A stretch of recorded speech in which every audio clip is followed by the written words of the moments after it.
पिछली कक्षा में हम अधिनायक तंत्र के गुण पढ़ रहे थे और उन गुणों के आधार पर हमने देखा था किस प्रकार से अधिनायक तंत्र जो है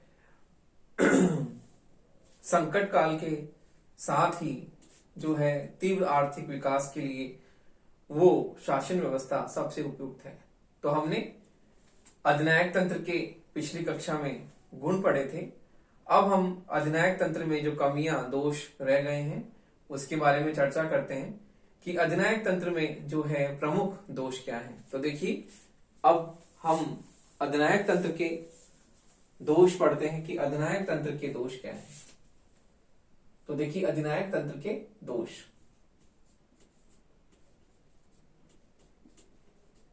अधिनायक तंत्र के दोष।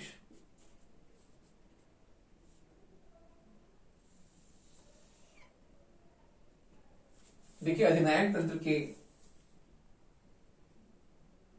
अधिनायक तंत्र के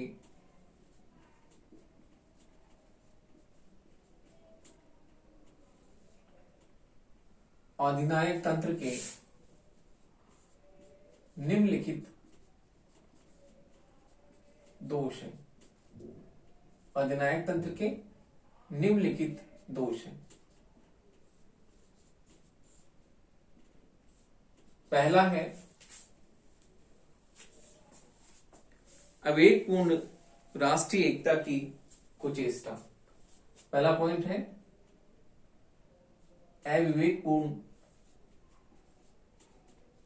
अविवेकपूर्ण राष्ट्रीय एकता की अविवेकपूर्ण राष्ट्रीय एकता की कुचेष्टा।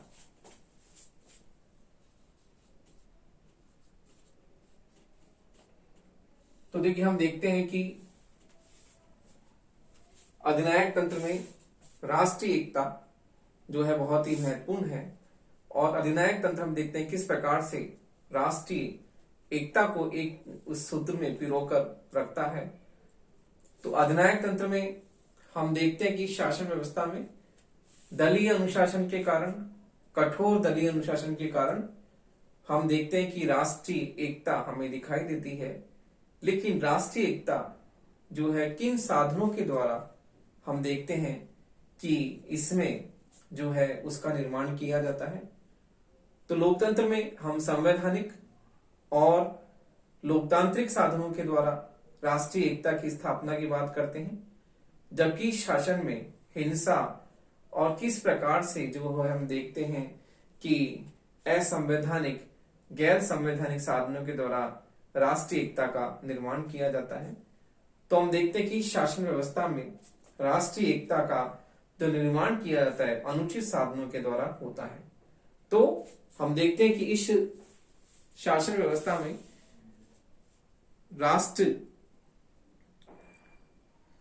तो देखिए, राष्ट्रीय एकता के निर्माण के लिए इस शासन व्यवस्था में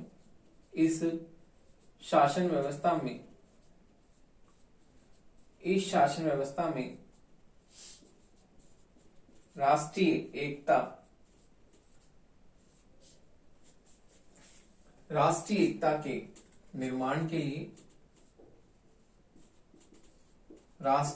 के निर्माण के लिए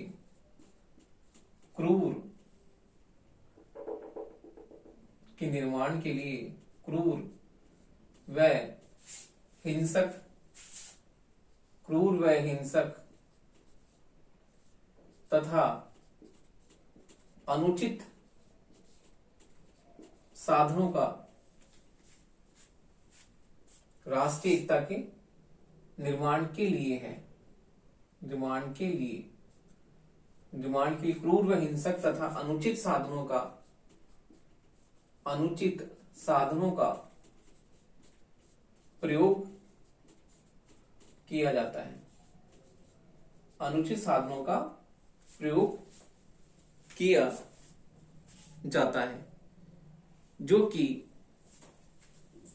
प्रयोग किया जाता है जो कि गलत है। तो देखिए, अधिनायक तंत्र में राष्ट्रीय एकता के निर्माण के लिए क्रूर, हिंसक, अनुचित साधनों का प्रयोग शासन के द्वारा किया जाता है। और हम देखते हैं कि वह भाषा, धर्म आदि विभिन्नताओं को मिटाने का प्रयास करता है। तो देखिए,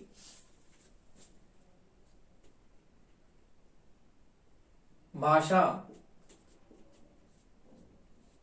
धर्म, जाति, रहन सहन आदि की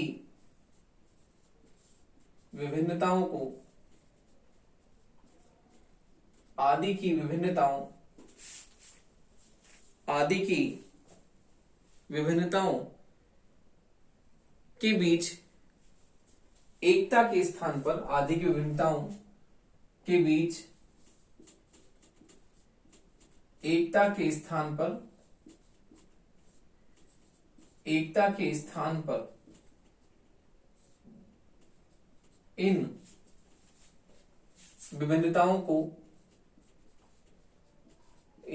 स्थान पर इन विभिन्नताओं को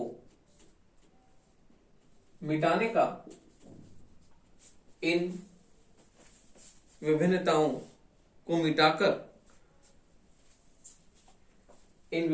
को मिटाकर उनके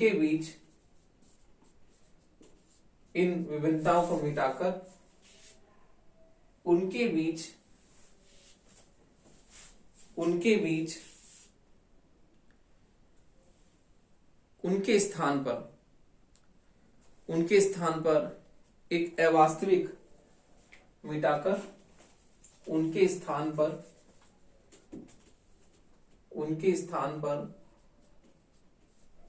एक अवास्तविक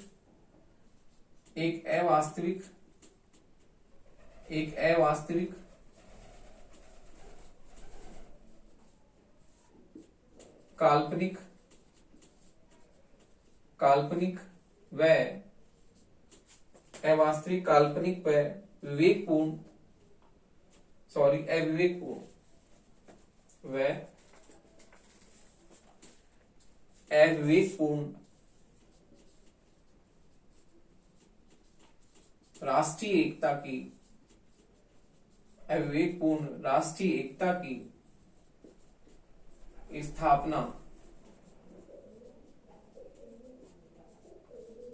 अविवेकपूर्ण राष्ट्रीय एकता की स्थापना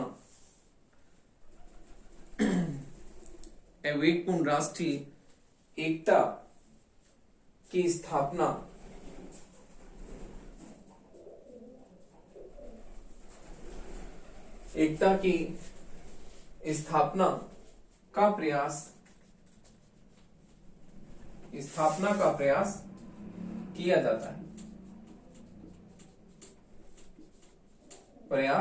किया जाता है। तो देखिए, धर्म, जाति, वर्ग आदि आधारों पर हम देखते हैं किस प्रकार से इस शासन व्यवस्था में जो है इनके बीच विभिन्नताओं को मिटाने के स्थान पर जो है एक अवास्तविक और काल्पनिक जो है राष्ट्रीय एकता की स्थापना की बात की जाती है। तो इस प्रकार हम देखते हैं कि जहां लोकतांत्रिक शासन व्यवस्था में हम देखते हैं कि धर्म, जाति आदि विभिन्नता के बीच एकता की स्थापना की बात जो है लोकतंत्र में की जाती है, जबकि इस शासन व्यवस्था में हम देखते हैं कि इन विभिन्नताओं के मिटाने के जो है इन विभिन्नताएं, धर्म, जाति, भाषा आदि विभिन्नताओं के बीच एकता की स्थापना लोकतंत्र में की जाती है, जबकि इस शासन व्यवस्था में इन विभिन्नताओं को मिटाकर उनके स्थान पर एक काल्पनिक और अवास्तविक, अविवेकपूर्ण जो है राष्ट्रीय एकता की स्थापना की बात की जाती है, जो कि बिल्कुल ही गलत है। तो हम देखते हैं किस प्रकार से जो है इस शासन व्यवस्था में हम देखते हैं कि ये स्थिति गृह युद्ध को जन्म देती है और गृह युद्ध के साथ ही राज्य के विभाजन तक हो जाता है। जैसे कि हम देखते हैं कि किस प्रकार से पाकिस्तान और बांग्लादेश में देखते हैं कि हम पाकिस्तान में कैसे पूर्वी पाकिस्तान और बांग्लादेश में किस प्रकार से राज्य का विभाजन हुआ। तो इस प्रकार हम देखते हैं कि इस शासन व्यवस्था में राष्ट्रीय एकता को विभिन्नताओं के बीच में एकता स्थापित करने के स्थान पर इन विभिन्नताओं को मिटाकर राष्ट्रीय एकता की स्थापना की जाती है, जो कि बहुत ही अवास्तविक और अकाल्पनिक है। अगला हम देखते हैं, अगली जो इसका दोष है वह है स्वयं में त्रुटिहीन समझने की भूल। तो देखिए स्वयं में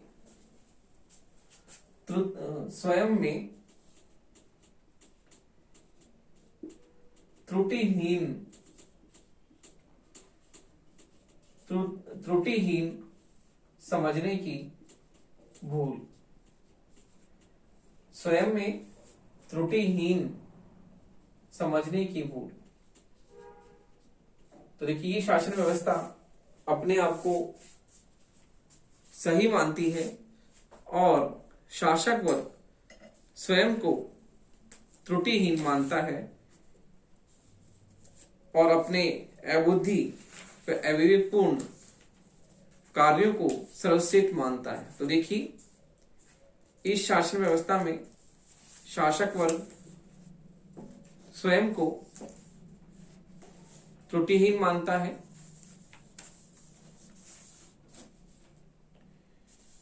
इस शासन व्यवस्था में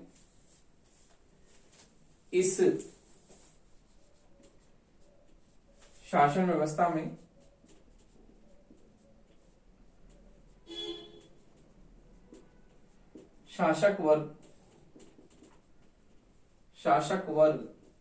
स्वयं को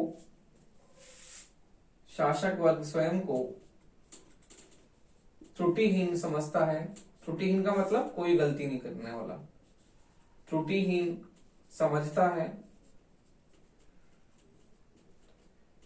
तथा अपने अविवेकपूर्ण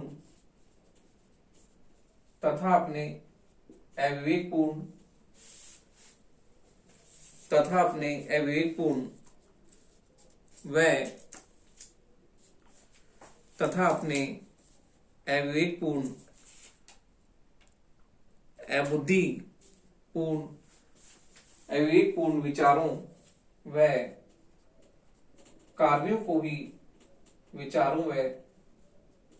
को ही सर्वश्रेष्ठ मानता है। विचारों व कार्यों को ही सर्वश्रेष्ठ मानता है। तो देखिए इसमें हम देखते हैं कि शासक वर्ग जो है किस प्रकार इस शासन व्यवस्था में शासक वर्ग स्वयं को त्रुटिहीन समझता है कि मैं कोई गलती नहीं कर सकता और अपने आप को पूर्ण मानता है और अपने आप को सही मानता है। जबकि हम देखते हैं कि उसके अविवेकपूर्ण और अबुद्धिपूर्ण उसके विचार व कार्यों को ही सर्वश्रेष्ठ मानता है, जो कि हम देखते हैं वास्तव में किस प्रकार से उसके कार्य हैं। जैसे कि हम देखते हैं कि जर्मनी में हिटलर व इटली में मुसोलिनी ने क्या किया, ये हमारे सामने है कि इन्होंने अपने आप को जो है स्वयं को ही सर्वश्रेष्ठ माना, किस प्रकार से गलतियां की। अगला है व्यक्ति की स्वतंत्रता व व्यक्तित्व का अंत। तो देखिए इसमें व्यक्ति की स्वतंत्रता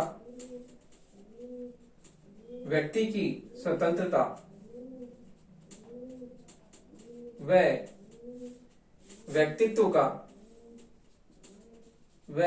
व्यक्तित्व का अंत।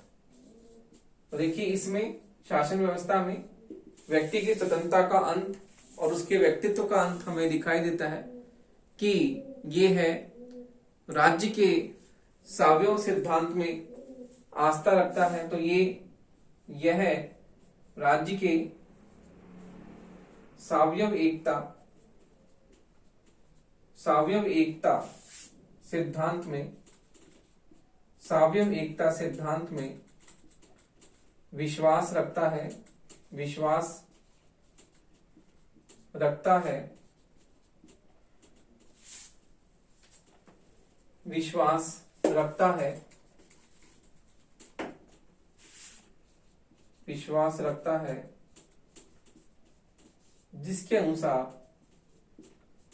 जिसके अनुसार यह राज्य को साध्य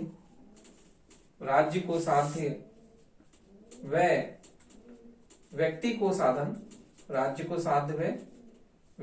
साधन मानता है। तो देखिए इस शासन व्यवस्था में व्यक्ति को साधन मानता है। तो हम देखते हैं इस शासन व्यवस्था में व्यक्ति की स्वतंत्रता और उसके व्यक्तित्व का जो है अंत हमें दिखाई देता है कि व्यक्ति को अभिव्यक्ति की कोई स्वतंत्रता प्राप्त नहीं होती है। तो इस प्रकार हम कहते हैं कि इस शासन व्यवस्था में व्यक्ति की स्वतंत्रता व उसके व्यक्तित्व का अंत होता है। अगला है कला व संस्कृति पर विपरीत प्रभाव। तो देखिए अगला हम देखते हैं कि अगला इसका दोष है कला व संस्कृति पर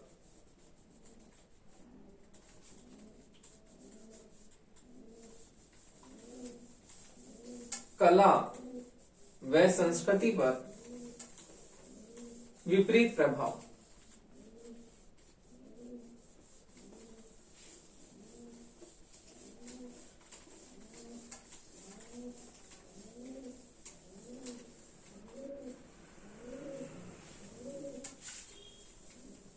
तो देखिए अगला दोष है इसका कला व संस्कृति पर विपरीत प्रभाव। कला व संस्कृति पर विपरीत प्रभाव।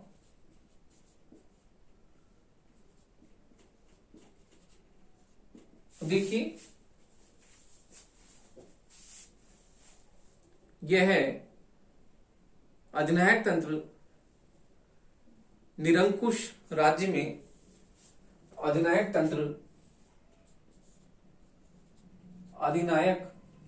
तंत्र निरंकुश राज्य में विश्वास करता है।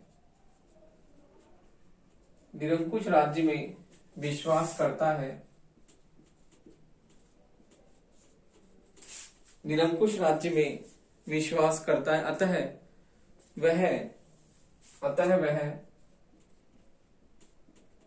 वह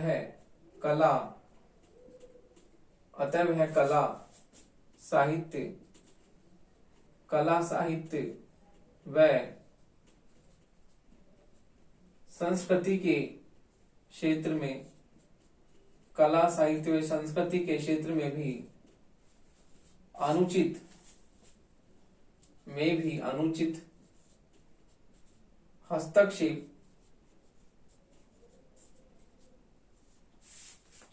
अनुचित हस्तक्षेप करता है जिससे कला साहित्य संस्कृति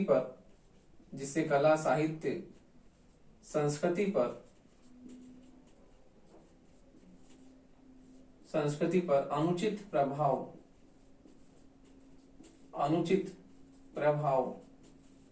पड़ता है। तो देखिए अधिनायक तंत्र निरंकुश तंत्र में विश्वास करता है, जिसमें हम देखते हैं कि निरंकुश तंत्र में कला साहित्य व संस्कृति के क्षेत्र में अनुचित हस्तक्षेप किया जाता है और इस कारण से कला, साहित्य व संस्कृति पर अनुचित जो है प्रभाव पड़ता है। तो देखिए, हम देखते हैं कि उदाहरण के लिए हिटलर, मुसोलिनी, स्टालिन ने क्या किया। इन लोगों ने भी कला, साहित्य व संस्कृति को पनपने नहीं दिया, क्योंकि ये व्यक्ति की स्वतंत्रता का अंत करने की बात करती है विचारधारा, और इस विचारधारा में व्यक्ति को किसी प्रकार की स्वतंत्रता नहीं दी जाती। तो हम देखते हैं, जहां लोकतांत्रिक शासन व्यवस्था विचार व अभिव्यक्ति की स्वतंत्रता पर आधारित है, उसके विपरीत इस विचारधारा में व्यक्ति को अपने विचार व्यक्त करने की स्वतंत्रता प्राप्त नहीं होती है। तो हम देखते हैं कि किस प्रकार से कला प्रेमी है, साहित्य प्रेमी है, वो अपने मन की भावनाओं को, अपने हृदय की भावनाओं को किस प्रकार से व्यक्त कर पाएंगे, क्योंकि यहाँ पर हम देखते हैं कि किस प्रकार से मीडिया और संचार के साधनों पर भी सरकारी नियंत्रण होता है और मीडिया भी सरकारी नियंत्रण में रहकर ये कार्य करती है। तो हम देखते हैं अधिनायक तंत्र में इन कलाओं को जो है इतना उभरने का अवसर प्राप्त नहीं होता जितना कि लोकतंत्र में हमें दिखाई देता है, क्योंकि लोकतंत्र में अभिव्यक्ति की स्वतंत्रता प्राप्त होती है और व्यक्ति अपने विचारों को व्यक्त कर सकता है, लेकिन इसमें विचार व अभिव्यक्ति की स्वतंत्रता की बात ही नहीं की जाती, इसके अंत की बात की जाती है। तो हम देखते हैं कला, साहित्य व संस्कृति पर भी राज्य का जो है हस्तक्षेप रहता है और इस हस्तक्षेप के कारण कला, साहित्य और संस्कृति पर इसका अनुचित प्रभाव हमें स्पष्ट रूप से दिखाई देता है। अगला दोष है कुत्सित भावनाओं पर जोर। कुत्सित भावनाओं पर जोर। अगला है कुत्सित भावनाओं पर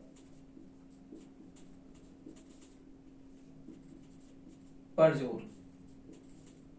कुत्सित भावनाओं पर जोर। तो देखिए, हम देखते हैं कि अधिनायक तंत्र जो है जनता पर, अधिनायक तंत्र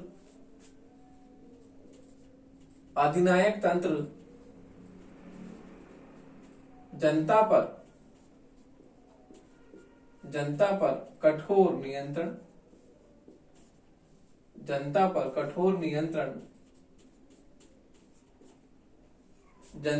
कठोर नियंत्रण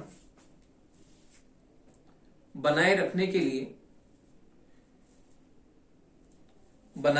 लिए कठोर नियंत्रण बनाए रखने के लिए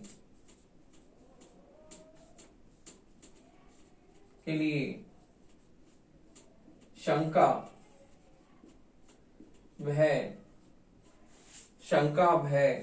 व संघर्ष का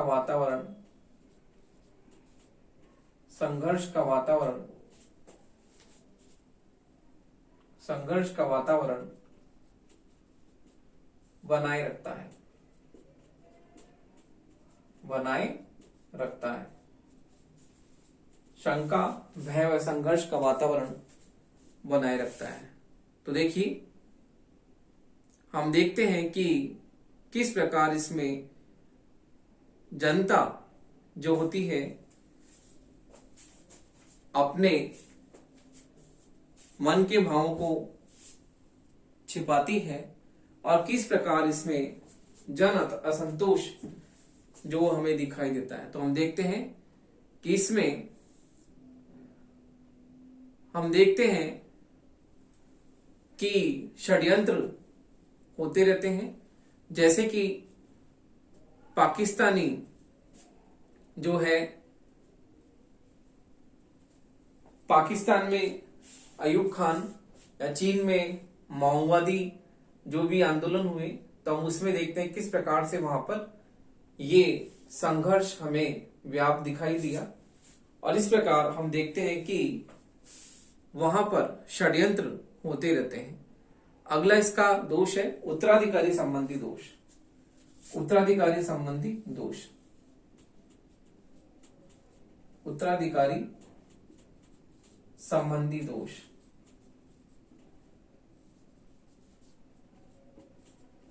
उत्तराधिकारी संबंधी दोष, तो देखिए जहां पर लोकतंत्र में चुनाव होते हैं वहां पर अधिनायक तंत्र में जो है उत्तराधिकारी संबंधी दोष हमें दिखाई देता है, क्योंकि यहां पर योग्य उत्तराधिकारी प्राप्त नहीं होते। तो देखिए, तो इसमें जो है उत्तराधिकारी संबंधी दोष हमें दिखाई देता है। तो हम देखते हैं कि अधिनायक तंत्र में उत्तराधिकारी संबंधी दोष जो होता है किस प्रकार से हमें दिखाई देता है। तो इसमें उत्तराधिकारी संबंधी दोष हम देखते हैं कि पहला तो यह है कि दो तरह से दोष दिखाई देता है कि अयोग्य व्यक्तियों की भीड़ होती है, अयोग्य व्यक्तियों की भीड़ होती है। तो यह हमें उत्तराधिकारी संबंधी दोष दो तरह से दिखाई देता है। पहले तो अयोग्य व्यक्तियों की भीड़ होती है, तो इसमें योग्य व्यक्ति को ढूंढना बहुत ही मुश्किल कार्य है कि उनके पास में कोई योग्यता का अनुभव प्राप्त नहीं होता। दूसरा है, यदि अधिनायक की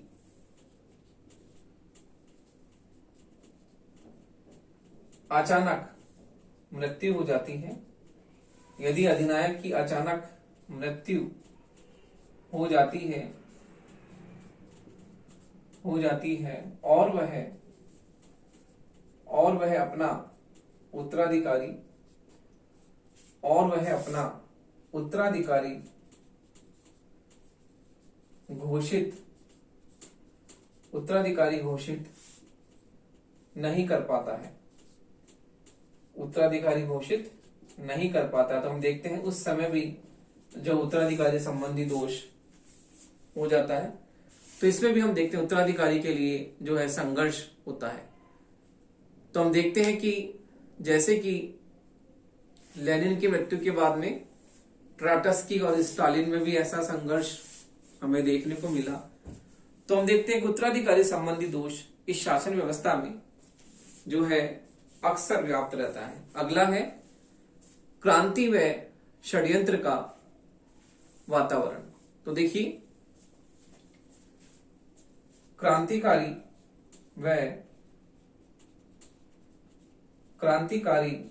व षड्यंत्र का वातावरण। तो देखिए, हम देखते हैं कि अधिनायक तंत्र के अंतर्गत विरोध को अधिनायक तंत्र के अंतर्गत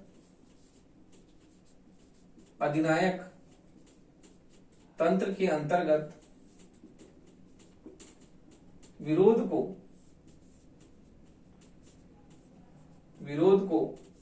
सहन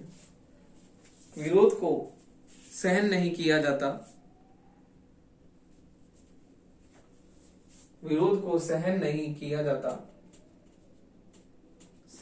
किया जाता, और जनमत निर्माण के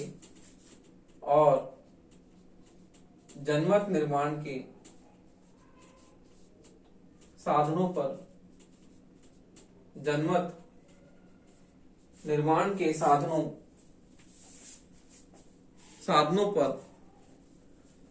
अधिनायक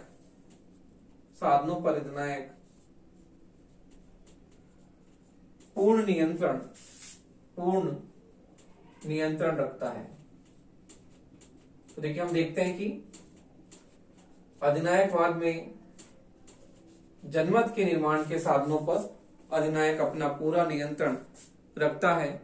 और हम देखते हैं कि इस स्थिति से शासन की नीति से मतभेद रखने वालों का, तो देखिए इस स्थिति में शासन से जो है मतभेद रखने वालों, तो इस स्थिति में शासन से मतभेद रखने वाले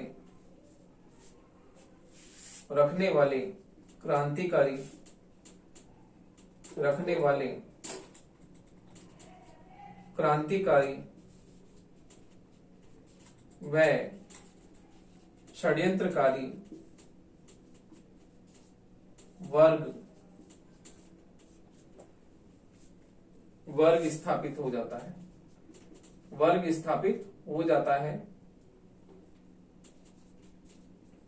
क्रांतिकारी व षड्यंत्रकारी वर्ग स्थापित हो जाता है, जो कि समय पाने पर कभी भी शासन के विरुद्ध, क्योंकि शासन की नीतियों से असंतोष व्याप्त रहता है, असहमति रहती है, तो कभी भी जो है वो संघर्ष कर सकते हैं, षड्यंत्र कर सकते हैं और शासन का तख्ता पलट हो जाता है, शासन परिवर्तित हो जाता है।